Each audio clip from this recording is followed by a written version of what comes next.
Hello, everybody. Good morning. It is now 11, almost 11:14 a.m.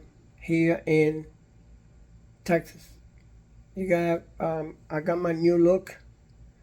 I shave off my beard. I shave off my Van Dyke, and I left it like this. To look like a Amish. You know. Anyway, listen, guys.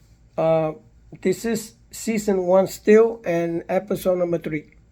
This is how to do with about the restaurants, the pro and cons of restaurants, and talking about the bad, the good, and the ugly.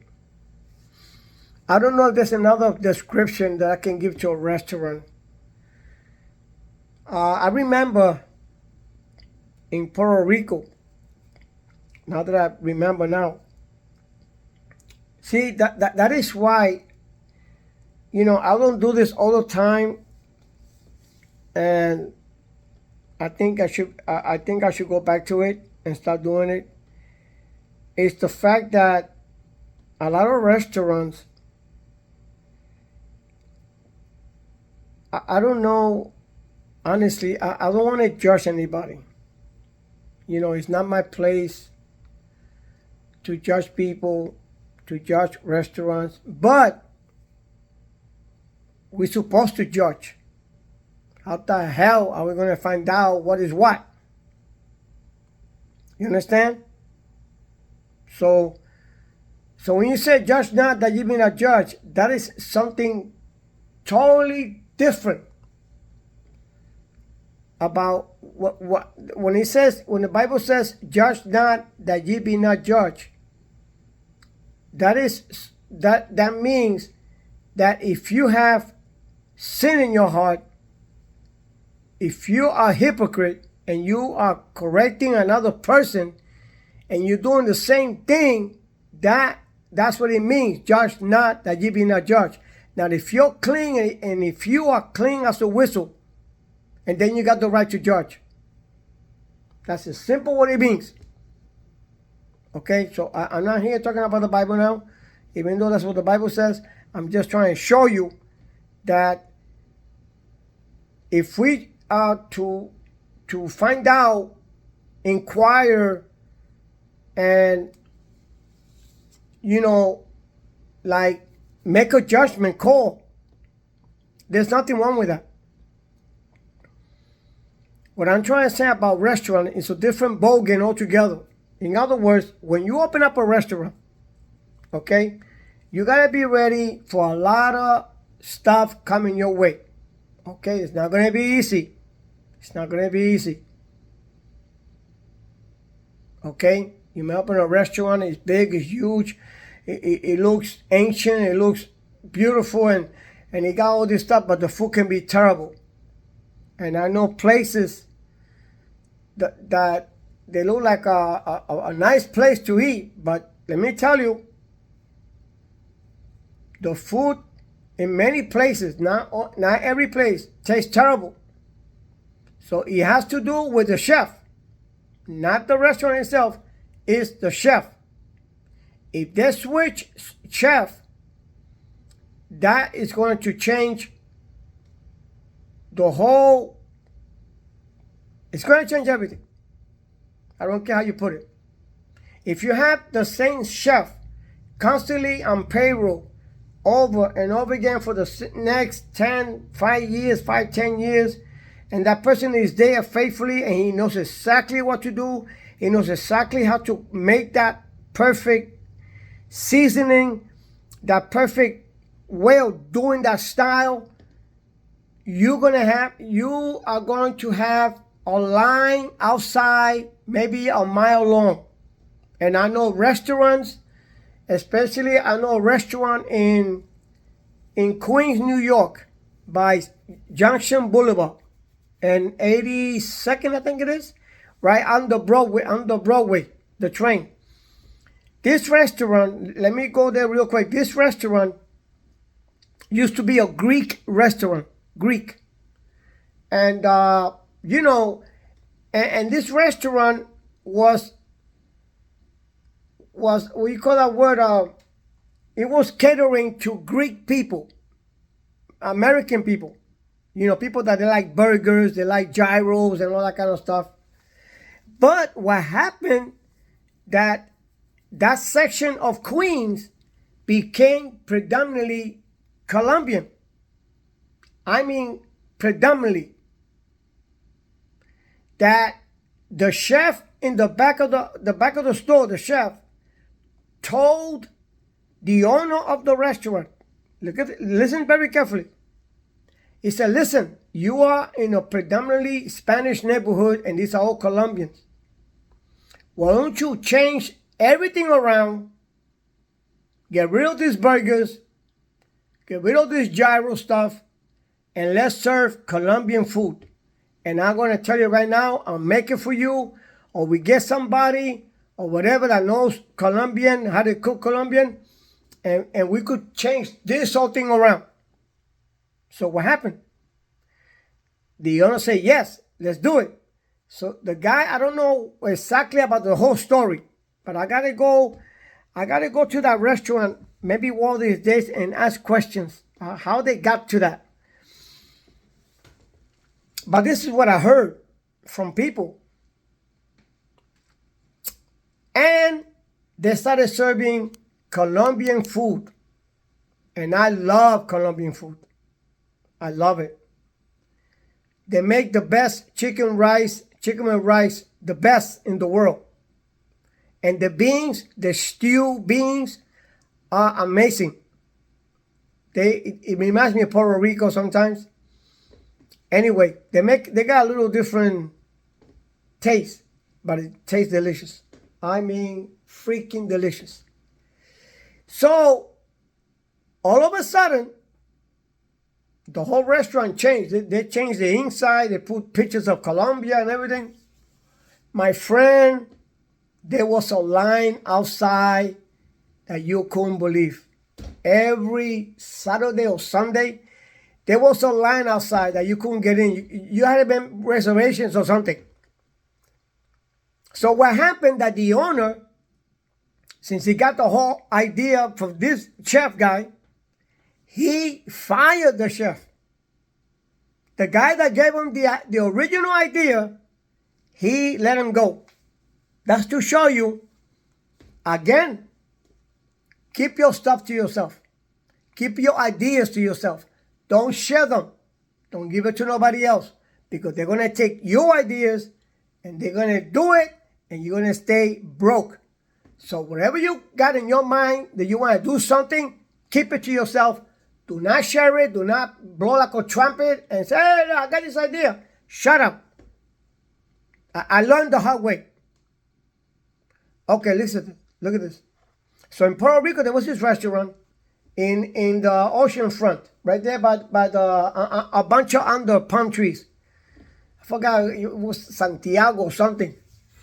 So I went there with my brother. My brother wanted to go there. I said, let's go hang out over there by the beach with his wife. So I don't know. I went to the bathroom. I went to check the bathroom. I said, let me check the bathroom. I went to check the bathroom. My God. I thought that I went, you know those farms, they got pigs. You could smell that stench. You could smell that smell of pigs and everything. I thought I must have walked into one of those pig pens. My friend, that freaking bathroom was so disgusting. There was no soap, no paper to clean your hands, to dry your hands. So immediately I said, wait a second.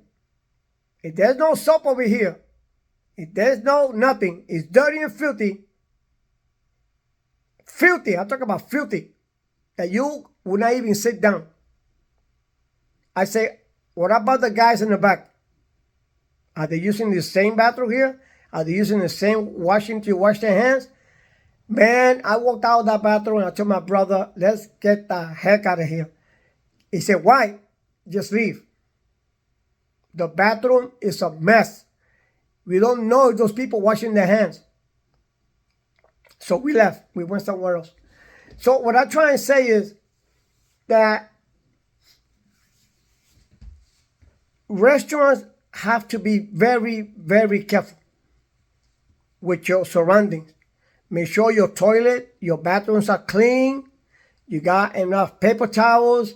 Make sure you got enough soap that people can clean their hands and all that kind of stuff.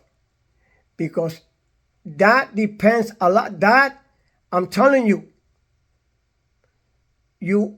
restaurants have to be very extremely careful when it comes to the bathroom, because people are going to get the impression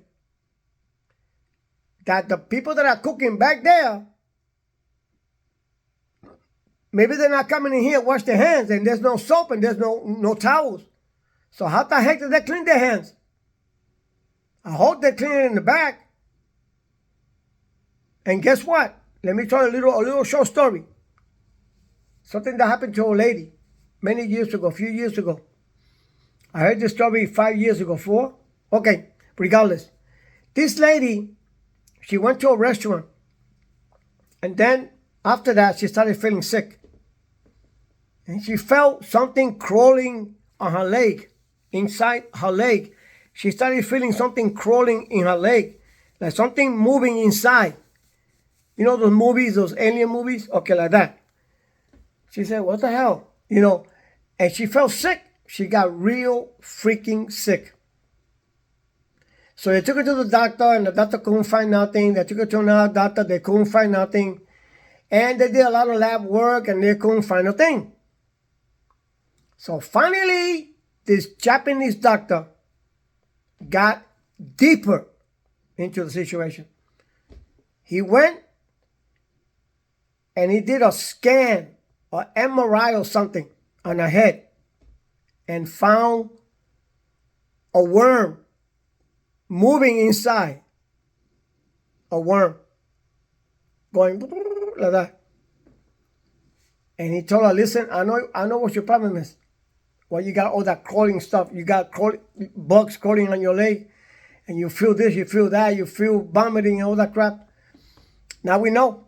So they opened her head and they took out a live worm. Live, still alive, moving inside the brain. They took it out and they saved this woman's life. And the doctor concluded, and I believe this doctor with all of my heart, he concluded that this worm got there by people in the restaurant not washing their hands. You get it? Now you know what I'm trying to get at with this? What happened that when you clean your ass with paper, you know, you clean, you know, you take paper and you clean your butt after you do number 2. Sometimes shit gets under the nails. It happened to me, okay? Even with the paper toilet, sometimes the finger goes right through and there's shit still stuck under the nails, especially this nail right here, the middle finger.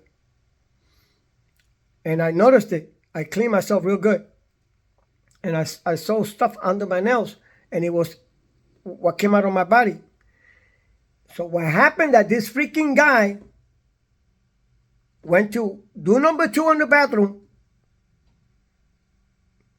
He must have cleaned his hands, but still there was shit under his nails. Or maybe he didn't clean his hands and he just did a little thing like that, whatever, and there was shit on his fingers, nails. So that stuff fell on the food while he was cooking. And that's how that lady contracted that worm in her brain. So people, be careful. I was going to talk, I mentioned one restaurant in Puerto Rico. I mentioned one, there was another one that I went to another restaurant a while back, and the bathroom was immaculate. The bathroom was clean. He had paper towels everywhere. He had soap, and it was clean. And right there, that will give you the assurance that whoever's cooking back there, they're cleaning their hands. You understand? So be very careful, okay? And I had to share that. And that restaurant in Queens, New York, is called La Brisas de Colombia, the Colombian Breeze. That's what it's called. It's on 80th and Jackson Boulevard in Queens, right under the L, under the number 7 train. Go down there and check the food out. It's good. There's a lot of restaurants down there. They cook delicious Colombian food. Trust me, I know what I'm telling you. Anyway, God bless, guys. Take care, and next time, we're going to be going to episode 4, but this is episode 3. Take care.